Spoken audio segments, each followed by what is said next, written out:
భయంకరమైన దినాల్లో మనం నివసిస్తుంటే మనం ఎలాంటి భక్తి చేయాలి, ఎలాంటి భక్తి చేస్తే దేవుడు మనం మెచ్చుకుంటాడు, ఎలాంటి భక్తి చేస్తే మనం దేవుడి యొక్క ఆశీర్వాదాలు పొందుకుంటాము, ఎలాంటి భక్తి చేస్తే దేవుడు మనం నిలకడగా ఉంటాము, మనం పరిశీలన చేసుకోవాల్సిన వాడిగా మనం ఉన్నాం. ఈ రాత్రి కాల సమయంలో దేవుడు నామానికి భయం కలుగును గాక. అంత భయంకరమైన దినాల్లో మనం నిలకడగలిగిన భక్తి మనం చేయాలి. మనం యథార్థంగా దేవుడి మీద ఆధారపడాలి. ఇక్కడ జీవం గల దేవుణ్ణి విడిచిపోయేట్టు విశ్వాసం లేని దుష్ట హృదయం గలవారు ఉంటున్నారంట. వారు ఆ విశ్వాసాన్ని కూడా చెడగొడుతున్నారు, విశ్వాసాన్ని కూడా తప్పుదో పట్టిస్తున్నారు.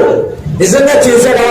నా నుంచి నువ్వు దేవుడి మందిరానికి వెళ్తున్నావమ్మా, దేవుడు నీ జీవితంలో ఏమైనా చేశాడా అని ఒక మాట అంటే, అవును కదా, నా జీవితంలో దేవుడు నిజంగా కార్యం చేశాడా, నేను ఎంతగానో ప్రార్థన చేస్తున్నాను, ఎంతగానో ప్రయాసపడుతున్నాను,